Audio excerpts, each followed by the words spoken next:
The modern Army Combatives program is the literal definition of martial art training that takes one of the world's deadliest fighting forces and makes it deadlier. The MMA community typically likes to put down traditional martial arts, calling them ineffective, a dance, and useless in a real situation, advocating for MMA training instead.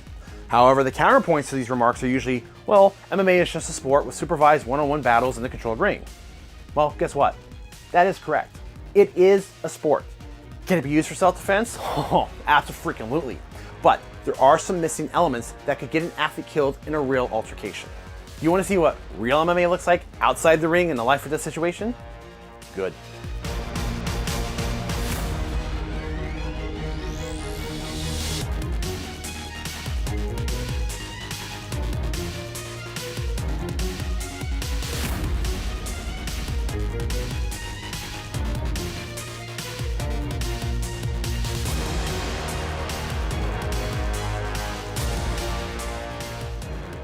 The modern Army Combatives program was put into place in 1995 in an effort to address what had become substandard hand-to-hand training. We're going to introduce the history of the program and how the training and competitive aspects combine to make a soldier, well, be all that they can be. Also at the end, we're going to show you a very simple training tool that you can use to intensify your training and really heighten your reactions. In 1995, 2nd Ranger Battalion Colonel Stanley A. McChrystal set out to reinvigorate the way his Rangers trained in hand-to-hand combat. It was very quickly evident that the current way of training was not only old-fashioned and ineffective, but it was also ridiculed by the soldiers themselves. Colonel McChrystal then assigned Staff Sergeant Matt Larson to establish a new program. Sergeant Larson, now dubbed the father of the U.S. Army's Modern Combatives program, had extensive training in the martial arts. His former stint as a Marine, traveling around the world, afforded him the opportunity to train in several disciplines, such as Brazilian Jiu-Jitsu, Karate, Muay Thai, Sambo, Judo, and boxing, just to name a few. When he started to analyze the program, he found a lot of glaring problems. Namely, there didn't seem to be an established discipline taught. Each instructor teaching combat had different martial art backgrounds, and lessons often fell into a watered-down version of whatever discipline that particular instructor knew. Matt Larson himself was quoted as saying, "There was a general feeling among the Rangers that the techniques would not work and that it was a waste of valuable training time. In general, Rangers would rather have been shooting, road marching, or anything else that they felt could actually benefit them." So the best place to start was to establish a foundation of the system.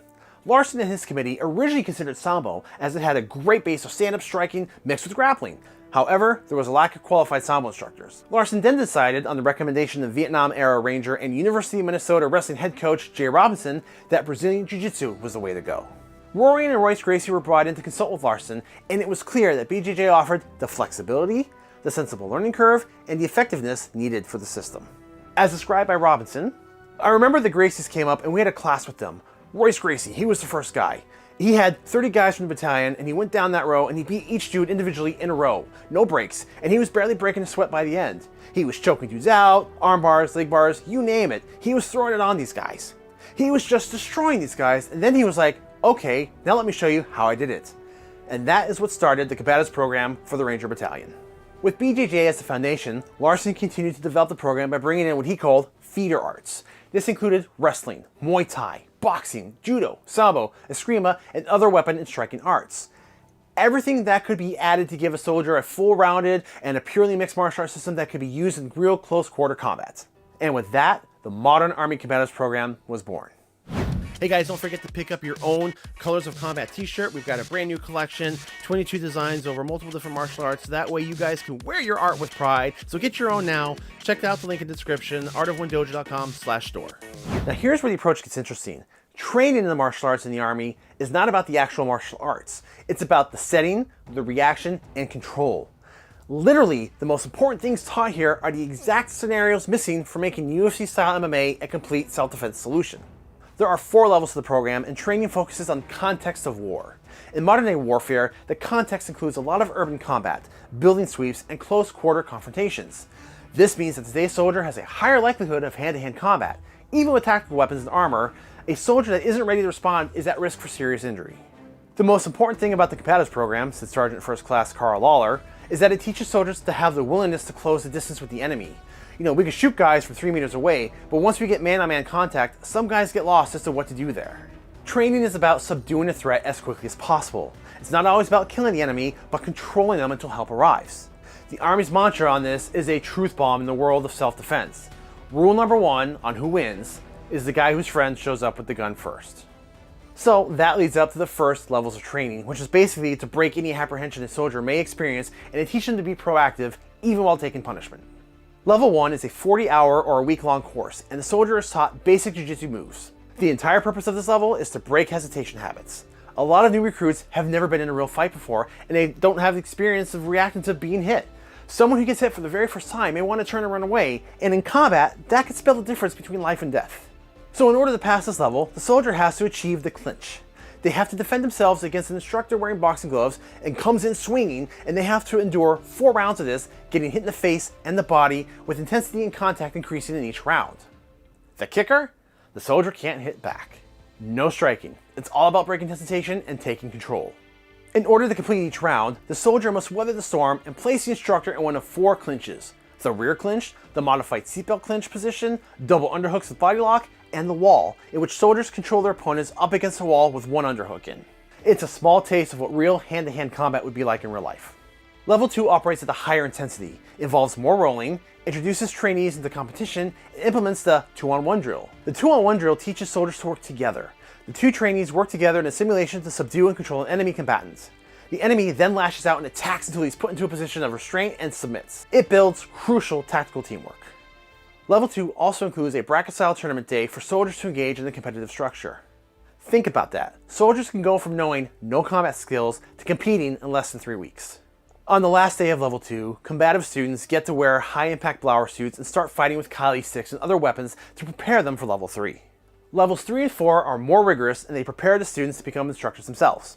Sparring is rougher and includes more strikes, allowing the soldiers to flesh out and find their fighting style within the construct of the combat training. Both levels include 160 hours of mat time over the course of 4 weeks. Now, with the exception of a few mobile training units in Level 3, both courses are taught at Fort Benning, Georgia. Level 3 graduates may begin teaching Level 1 students, and Level 4 instructors can teach both Levels 1 and 2. Additional certification and specialized training is required in order to teach Levels 3 and 4. Now, before we look at the tournament part of this program, if you find any value in this video at all, I invite you to visit our channel. We have a lot of historical and martial art breakdowns, and we'd love to have you come as a regular guest, so please explore and enjoy our content. Now, the tourney portion of the Army Combatives program starts to show us colors of MMA. The soldiers are put through this competition as a means to pressure test what they've learned and to work their way through progressively harder rounds. There are basic, standard, intermediate, advanced, and then scenario-based portions. The early rounds are grappling, resembling BJJ or collegiate wrestling matches. The semifinals and finals follow more akin to unified MMA rules. Excerpts from the rulebook state, strikes are introduced at the intermediate competition level. Fighters can use open hand strikes to the face, closed fist strikes to the body, kicking with the foot and shin, knee strikes from the waist down, takedowns, ground fighting techniques with chokes and joint locks, shoulder, elbow, straight ankle, and straight knee to submit their opponents. Advanced competitions allow for closed fist strikes, kicks with the feet and shins, and knee strikes below the head. At this level, competitors can use takedowns to a dominant body position, ground fighting with chokes, joint locks, which include shoulder, elbow, straight ankle, and straight knee, and muscle manipulation to submit their opponents. Then we have scenario competition, and that's where soldiers really can test their training. Scenario competitions allow for closed fist strikes, elbow strikes, headbutts, kicks with the feet and shin, and knee strikes below the head, all while in full tactical combat gear and weapons. This is where we transcend the limits of the UFC style fighting, and I want to highlight the mention of fighting in full tactical gear. Now, I've dabbled in BJJ and grappling, and after a few minutes of that, in shorts and t-shirt, it can be exhausting. In the scenario competition, soldiers are required to wear all components of the Army combat uniform as outlined in the manual. This includes military boots, the proper tactical vest, helmet, and any additional personal protection gear. The red and blue belts seen in some of these clips are strictly for point assignment in the tournament and are not actual ranks, much like WKF karate tournaments. Sometimes in the scenario fighting, soldiers will be allowed to use the shock knife. Now, the shock knife is a plastic training weapon with a built-in stun gun. Sometimes these are marketed online as self-defense tools, which I would caution relying on, but as a training device, they're awesome. Training with plastic and wood knives is one thing, but the psychological effect from the crackle and anticipation of the shock really elevates the training and triggers that "don't touch me" reaction. Now, I have this one, we covered it in the previous episode, and I won't lie, when this touches skin, it hurts like shit. So any school that likes to do knife drills, I highly recommend picking up one of these. This one is from Guard Dog, but you can find different varieties and prices online. So that was just a quick introduction to the modern Army Combatives program, or what I would consider real-life MMA. Now, I want to make it very clear that I am not dumping on the UFC or sport MMA. I have sparred MMA fighters, toughest opponents ever and in great fighting shape, But in the end, it is still a sport. These are incredible athletes spending years training, but they are training for a one-on-one fight in a controlled room on level ground. No weapons, no weather, no life and death scenarios. Can they defend themselves? Oh yes, absolutely. But self-defense isn't the focus. You know, a 300-pound linebacker isn't trained to fight either, but I bet they'll be able to hold their own. The goals are very, very different. You know, a soldier's not going to spend multiple rounds trying to wear down and size up his opponent. Confrontations need to be over in seconds. They have to be able to create space so they can use their rifles or to control the opponent if they can't. The Army Combatives program takes all those missing elements and ingrains them into a soldier using an MMA structure. At the very least, soldiers can become conditioned and used to high-pressure combat situations and develop some basic fighting skills. Now, many soldiers do choose to continue on to expand on their training. So why do I call the Army Combatives program better than MMA? Well, take an MMA athlete, take all that time and hard work, dedication, and pressure testing that makes them the formidable opponent that they are, and apply all that effort into the real tactical fighting the Combatives program teaches. And add guns. They play for keeps in real life, no tap outs. The only tapping that will happen is a double tap. Now that is the American warrior not to be trifled with. And as a fun fact, this program has been successful enough that the United States Air Force used it as a foundation to build their own combative program in 2008. If any of our viewers happen to have gone through the Army Combatives program, I would love to hear your feedback below in the comments. You know, we always value first-hand experience, so I'm really curious to know what you thought. Now, if you like this, wait until you see how the Marines train with their own Marine Corps martial arts program, including their own unique belt ranking system.